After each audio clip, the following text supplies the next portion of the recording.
미국에서 벌어진 일이에요. 캘리포니아주 검사가 교도소 독방 영상을 공개했는데 미국에서 굉장히 충격을 받은 장면입니다. 영상을 보시면 독방에 수감된 노인이 저렇게 침대나 책상 위로 가볍게 올라가서 이제 방 청소도 하고요. 팔을 돌리거나 이제 여러 가지 이제 신체적 활동을 하는 모습인데요. 체조도 굉장히 자연스럽게 하고 있습니다. 건강이나 행동상에 별다른 문제가 없어 보이는데요. 노인의 사건을 담당했던 검사가 이 영상을 공개한 이유가 여기에 있습니다. 자, 이 영상만 봐서는 일단은 규칙적인 생활을 하는 수감자로 보이는데 뭔가 내막이 있나 보네요. 저 수감자 보통 사람이 아니고요. 예. 무려 13명을 살해했고 50명이 넘는 여성을 성폭행한 정말 연쇄 살인마인 드앤젤로라는 사람입니다. 게다가 이 사건이 40년 동안 이 미궁이었어요. 불이 흘리지 않다가 2018년에야 유전자 수사 기법이 발달하면서 가까스로 잡은 범인이었거든요.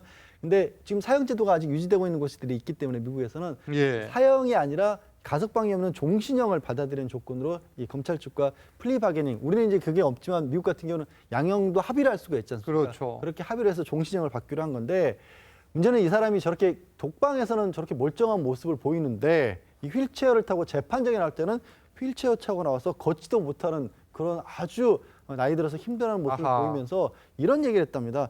아, 이게 범죄를 저지른 건 맞는데 예. 내 안에 다른 내가 범행을 저지른 것이다 라고 했다는 거예요. 이게 지금 나오고 있는 영상이 이 법정 내에서의 모습, 휠체어를 타고 있는데 조금 전에 우리가 함께 본 CCTV 내 모습과는 확연히 다르네요. 그렇죠. 저런 모습으로요.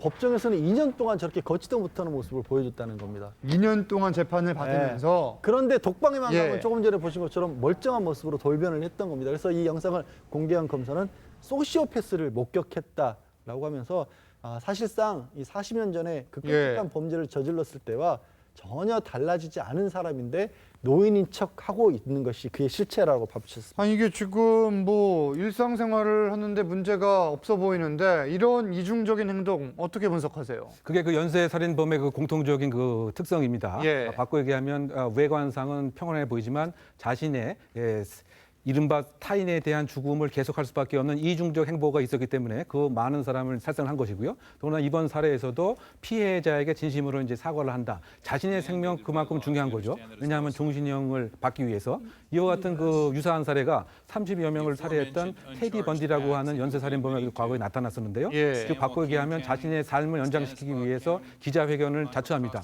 A라고 하는 장소에 가보면 또 다른 피해자가 있다. 그래서 그 기자들과 형사들이 가봤더니 그 장소에 또 다른 피해자가 있어서 수사가 다시 또 시작이 됐습니다. 그렇게 되면 다시 또 재판이 되고 자신의 생명은 계속 연장이 되죠. 이만큼 타인의 생명은 경시하지만 자신의 삶은 소중하게 여기는 예. 이중적인 행보가 이와 같은 가식적인 사과를 하게 된 연쇄살인범의 특징이 아닌가 요약합니다. 이게 지금 조건부 종신형 선고를 받고 복역 중인 상황인데 이런 영상이 공개되면서 알려졌잖아요. 형량 바뀔 수도 있습니까? 만약에 우리나라 같은 경우에 항소심이 진행 중이거나 아직 형이 확정되지 않았다고 한다면 예. 검찰의 항소로 이제 바뀔 가능성은 있는데 만약에 확정된 상태라고 하면 이런 사실이 뒤늦게 알려졌다고 하더라도 사형으로 형이 가중되기는 어렵습니다. 강 변호사님, 지금 저곳에 CCTV가 이렇게 컬러 화면으로 설치되어 있는 거에 대해서 좀 이례적이다 생각하는 분들도 있는데 우리 지금 교도소 내에서도 일부 위치마다 있죠, CCTV가. 우리 같은 경우는 이제 그 주의를 요하는 그런